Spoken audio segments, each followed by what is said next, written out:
kerangka dasar orang untuk meneliti, untuk melihat sejauh mana sebuah fenomena itu terjadi, maka orang menggunakan hubungan kausalitas. Hubungan kausalitas adalah hubungan sebab akibat.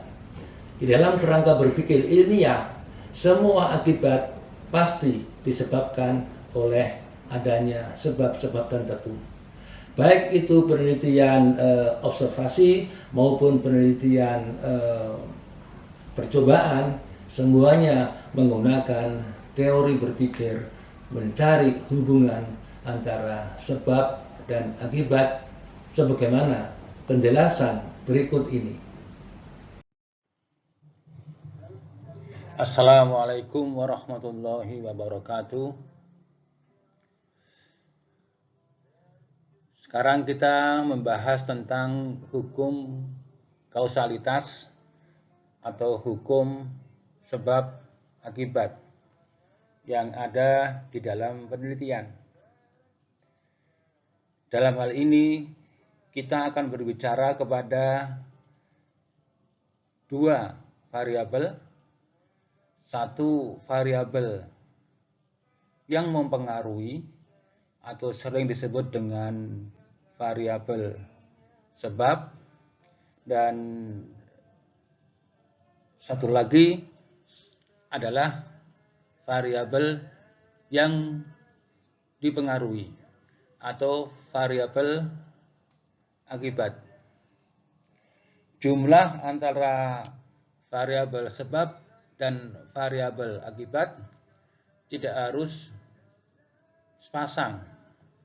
Bisa jadi lebih dari satu variabel sebab akan menciptakan satu variabel akibat, atau begitu pula sebaliknya, bisa satu variabel sebab akan memunculkan lebih dari satu variabel akibat. Oleh karena itu, di dalam membincangkan hukum kausalitas, kita harus benar-benar memahami bagaimana posisi antara variabel ini. Apakah satu variabel berkedudukan sebagai variabel sebab, ataukah satu variabel berkedudukan sebagai variabel akibat. Di dalam penelitian survei atau penelitian observasi, kadangkala diperlukan suatu studi yang mendalam, yang komprehensif, yang lengkap dari berbagai macam sudut, untuk menentukan apakah suatu variabel ini berkedudukan sebagai variabel sebab ataukah sebagai variabel akibat. Sementara di dalam penelitian percobaan atau penelitian eksperimental, permasalahannya lebih sederhana, karena perlakuan yang kita berikan kepada suatu unit percobaan selalu berada pada posisi variabel sebab. Oleh karena itu, semua bentuk perlakuan yang ada di dalam penelitian percobaan selalu berposisi sebagai variabel sebab. Sementara parameter pengamatan yang kita lakukan dalam penelitian eksperimental atau penelitian percobaan, contohnya misalnya tinggi tanaman, berat segar tanaman, berat kering tanaman, maupun hasil atau produksi pertanaman, itu selalu berposisi sebagai variabel akibat. Saudara-saudara sekalian, variabel di dalam penelitian sering juga disebut dengan fenomena.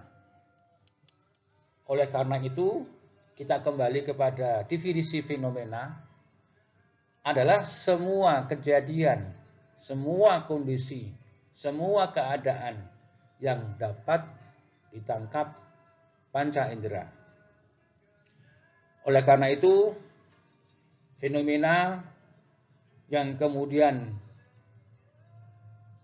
dibahas melalui pendekatan variabel harus selalu merupakan suatu hal yang nyata, yang dapat diukur, yang dapat ditetapkan posisinya, dan juga yang dapat ditentukan hubungannya dengan variabel-variabel yang lain. Baiklah, kita akan mencoba satu persatu. Kita mulai dari penelitian survei atau observasi dan penelitian eksperimental. Perbedaannya adalah di dalam penelitian observasi, fenomena atau kejadian itu telah berlangsung atau telah terjadi. Baru kemudian peneliti datang untuk melakukan observasi, atau observer baru datang setelah fenomena itu terjadi.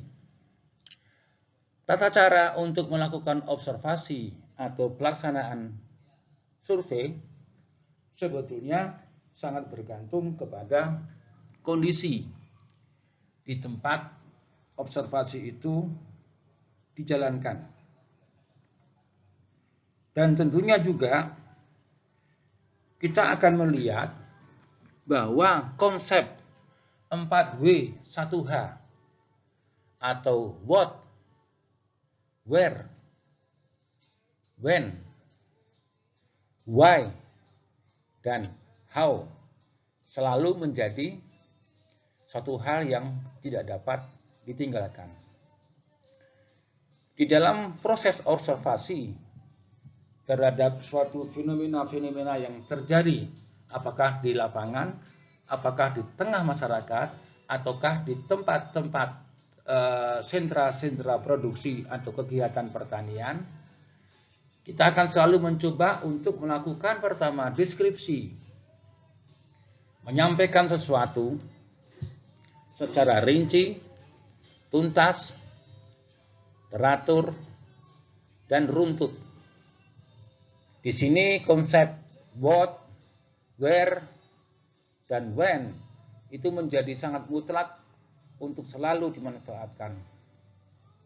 Kemudian eksplanasi dan komparasi juga dilakukan dalam rangka untuk lebih menggali, lebih dalam lagi, lebih detail lagi, lebih jelas lagi tentang hasil-hasil observasi yang telah kita lakukan.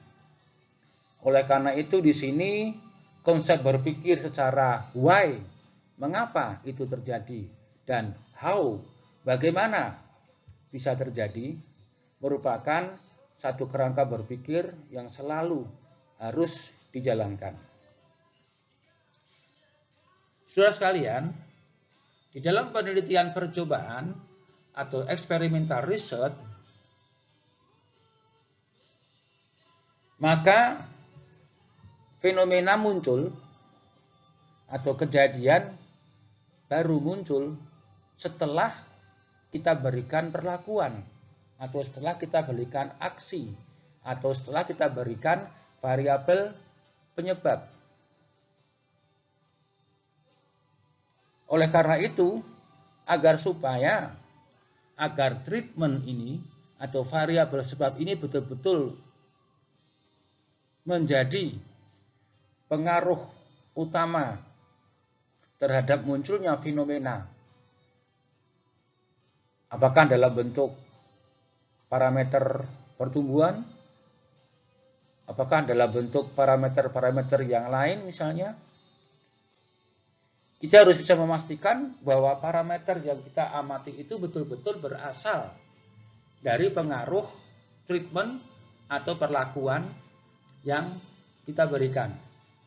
Oleh karena itu, di dalam memberikan treatment, ada beberapa desain yang harus dilakukan.